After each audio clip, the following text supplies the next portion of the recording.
tetapi Kristus yang akan tinggal diam di dalam pribadi kita masing-masing, yang terus akan menolong dalam bekerja, saudara. Dengan mengucap syukur, sehingga kembali dengan mengucap syukur itu, saudara, saya hanya diingatkan hanya anugerah Tuhan. Dengan mengucap syukur itu, apa yang bisa kita sombongkan? Dengan mengucap syukur, kita diberi kekuatan, saudara. Di dalam anugerah Tuhan, saya dan saudara sudah diberikan satu kehidupan yang baru. Dan bila tak kalah saya dan saudara juga boleh dianjurkan untuk mengucap syukur, kita kembali diluruskan. Kenapa saya tidak bisa mengucap syukur Tuhan? Karena saya mungkin saat ini jalan keluar daripada kehendak Tuhan. Karena saat ini saya memaksakan diri saya sehingga saya menderita. Jika saat ini saya menderita dan mau kembali di dalam jalan Tuhan, saudara pasti akan kembali bisa mengucap syukur. Karena Tuhan kita itu baik, yang sudah kita baca daripada Mazmur tadi, saudara. Tuhan akan memberikan kembali sukacita itu. Sehingga dari mengucap syukur di situ sebetulnya ada inti yang luar biasa. Akan membuat saya humble, akan membuat saudara humble, akan membuat mulut kita juga menjadi penuh berkat, saudara. Dan kita boleh lanjutkan, hendaklah perkataan Kristus diam dengan segala kekayaannya di antara kamu, sehingga kamu dengan segala hikmat mengajar dan menegur seorang akan yang lain, dan sambil menyanyikan mazmur dan puji-pujian dan nyanyian rohani, dan kamu mengucap syukur kepada Allah di dalam hatimu. Sehingga kembali di sini ada satu perkataan, hendaklah perkataan Kristus diam dengan segala kekayaannya, saudara, dengan segala kekayaannya. Sehingga di situ saya kembali diingatkan oleh firman Tuhan. Kekayaan apa saat ini yang kamu miliki, Yusuf? Mungkin kekayaan apa saat ini yang saudara lebih miliki? Apa yang saya dan saudara lebih kejar? Sehingga kembali firman Tuhan ini sebetulnya mengarahkan hidup saya kembali. Kekayaan yang saya dan saudara harus kejar, yang senantiasa kita harus dambakan dan rindukan, adalah kehidupan di dalam Kristus Yesus. Jika saya dan saudara saat ini mau mendengar, mau hidup di dalam firman Tuhan, demikian juga orang percaya yang lain, saudara, kita bisa menyaksikan adanya satu perubahan kehidupan kekristenan yang tidak semakin rusak, yang tidak semakin hancur. Kenapa saya dan saudara saat ini tidak bisa menyaksikan kehidupan Kristen yang baik di dunia ini?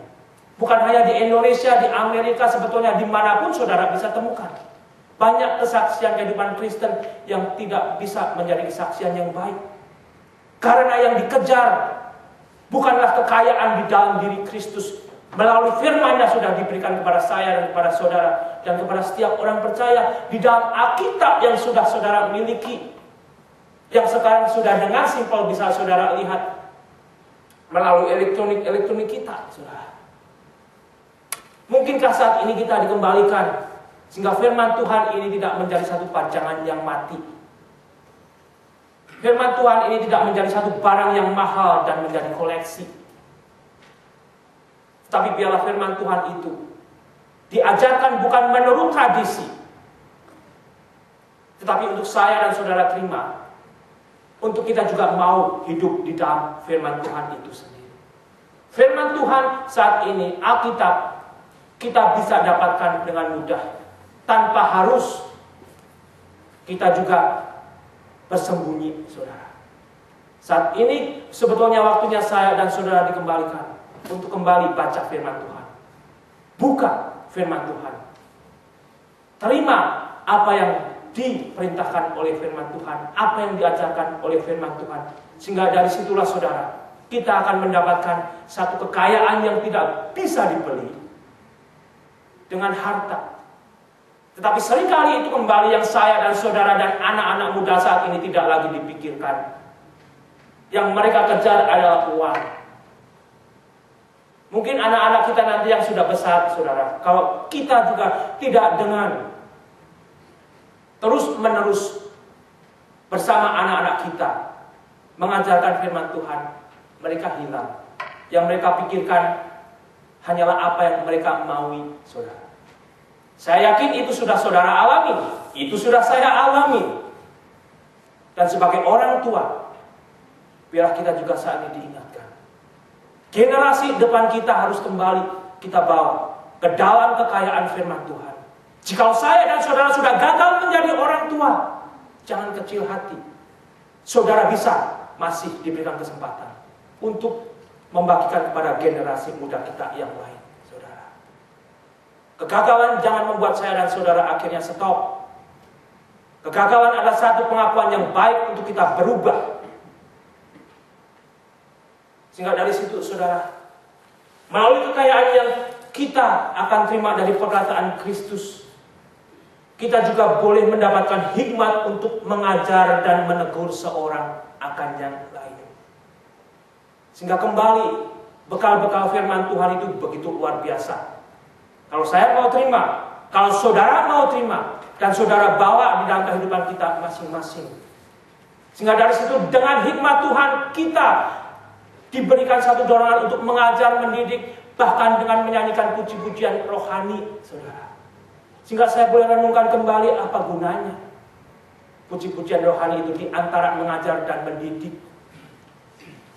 Satu bagian yang saya boleh dapatkan untuk saya bisa mendidik anak saya juga sebetulnya bisa menimbulkan nafsu amarah. Tetapi dengan mungkin saya dan saudara mengingat apa yang firman Tuhan katakan, untuk kita bisa mengucap syukur, menyanyikan pujian rohani, kita kembali lebih diluruskan. Saudara bicara kepada suami saudara, saudara bisa bicara kepada istri saudara dalam masa kebodohan mereka, saudara. Kalau tidak ditolong Roh Kudus, bisa berantem dan berantakan. Sebagai istri, sebagai suami, terkadang kita menjadi bodoh. Masing-masing mengikuti nafsunya sendiri. Oleh karena itu, saya juga sebetulnya diingatkan, saya sendiri belum melakukan. Setiap kali menegur dan mengajar, untuk di dalam hati itu menyanyikan puji-pujian rohani. Tetapi di situ saya boleh melihat ada satu manfaat yang Tuhan juga sebetulnya sudah berikan. Untuk berbicara kepada seseorang, saya dan saudara memerlukan pertolongan Tuhan. Segala tool yang Tuhan sudah berikan, biar saya dan saudara juga mulai pakai saat ini. Sehingga dari situ kembali kita bisa mengucap syukur kepada Allah di dalam hati kita masing-masing. Karena saya dan saudara memang sudah mau melakukan dan menunaikan apa yang firman Tuhan katakan. Jikalau gagal, Tuhan, kegagalan itu dan keberhasilan itu sebetulnya bagian kami hanyalah melakukan apa yang Tuhan perintahkan untuk lakukan. Sehingga daripada itu saudara, saya dan saudara mempunyai kelepasan. Tuhan yang berkuasa tetap. Saya mengajar, saudara mengajar, kita mendidik dengan hikmat. Sudahkah kita lakukan secara maksimal sesuai apa yang menurut dengan firman Tuhan? Sisanya adalah pekerjaan Tuhan. Sehingga jangan kira jika saya dan saudara sudah seolah-olah berhikmat, kita mengajar dan menegur seseorang akan mendengar, saudara. Belum tentu. Tetapi dengan mengucap syukur, saya dan saudara bisa mengembalikan itu pekerjaan Tuhan. Yang lebih tahu, yang lebih berkuasa daripada pengertian dan kemampuan saya dan saudara. Sehingga dan di ayat 17, dan segala sesuatu yang kamu lakukan dengan perkataan atau perbuatan, lakukanlah semuanya itu dalam nama Tuhan Yesus. Sehingga kembali saudara, sudahkah saya melakukannya dalam nama Tuhan Yesus? Segala sesuatu dikatakan. Segala sesuatu. Maksud saya mau ke park, bertanya, Tuhan Yesus, saya mau ke park. Disitulah sebetulnya nanti saya dan saudara sudah mendapatkan kekayaan hikmat Tuhan itu. Kemana saya dan saudara akan pergi, kemana dan apa yang saya dan saudara akan lakukan, hikmat Tuhan itu sudah memerintah di dalam hati kita. Sehingga kita tahu apa yang akan kita katakan, apa yang akan kita lakukan itu akan berkenan di hati Tuhan. Tapi jikalau hati kita sudah bebal, hati kita sudah mati, saudara, seperti Jonah yang meninggalkan Tuhan, sampai akhirnya badai itu datang